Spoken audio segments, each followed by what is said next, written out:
After this, there is no turning back. You take the blue pill, the story ends. You wake up in your bed and believe whatever you want to believe. You take the red pill, you stay in Wonderland, and I show you how deep the rabbit hole goes.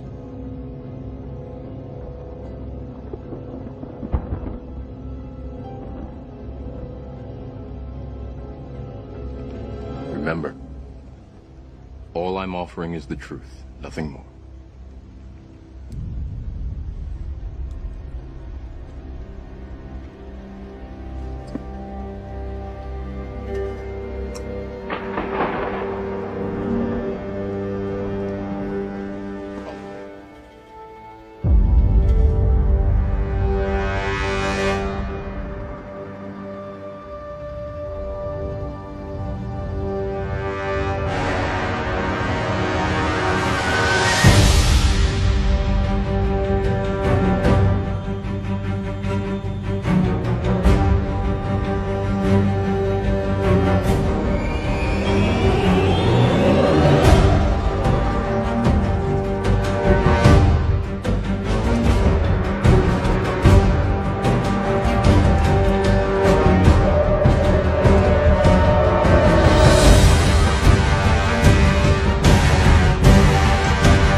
Jeremiah 10:1-10 speaks on not being deceived by men who put up trees with nails and pins, decorating a phallus hanging with Xmas balls and dripping with tinsel.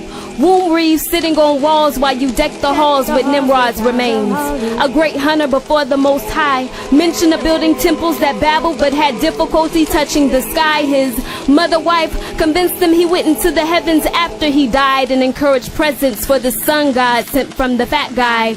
You know, in the cola-colored suit, Santa Claus, a character controlled from the minds of Druids who executed human sacrifices and prayed to the moon. This character clearly protrudes from wizardry. He wears a pointy hat, rides horned beasts that fly, and he magically appears in and out of houses at night. And this doesn't scare you? And they track his travels on the news. How far are we willing to go to cover up the truth? Tell the children the truth. We perceive red as danger, yet we look forward to this invading stranger as he does a disappearing act with your Messiah. Jolly old Saint Nick might as well be nailed to your crucifix, and this would make sense to anger you on JC's so-called B-Day. However, why do you celebrate? There is nowhere in the Bible where it indicates this day being the day of his birth. Yet we decide we might as well spend some time, pump up our pride, and put in the work. Even if birthdays are only mentioned 3 times and in each celebration someone died, yet we still take part in this witch ritual where they would gather and speak to the stars. Baked cakes for goddess queens, candles were blown out to unlock dreams, and a person was surrounded by family who protected them from the unseen. Sound familiar?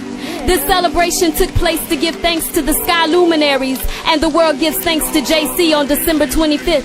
The same date the Catholics had a Christ Mass, or Mass of the Dead, where new initiates were baptized in blood under a bull being hacked to death.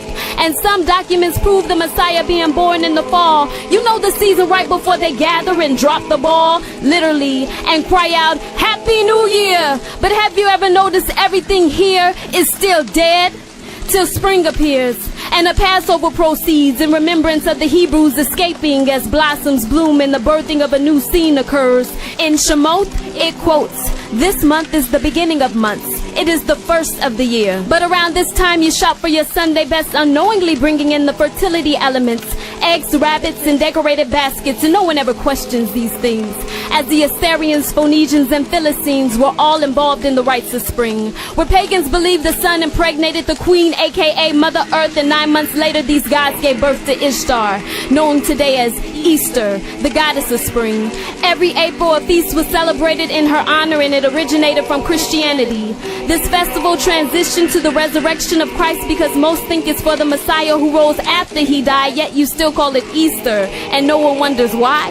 Mother of harlots, mirroring Lady Justice, sporting a 7-horn headpiece reaching like sun rays, flickering like candles carved out of children slain, and their flesh used for wax. The victim was hidden inside those bright lanterns of Jack. Originally called the Feast of the Dead, another holiday knocked over our heads. It was observed May 13th, but the Pope moved it to November 1st, when it was thought that time stood still and the dead walked the earth. It began the evening before, called All Hallows Eve, where people would leave food on stoops for ghosts in hopes that harm wouldn't come into their households. Prisoners were burned in cages or hung from trees, and all this in honor of the sun known as Odin or Wudin. This great light was perceived as mighty important. Seemingly that's the way Constantine would worship the sun and change the Sabbath day. And some may say, our intent has changed. We don't worship the same. Elohim says, break their altars, burn their mighty ones, and destroy their name.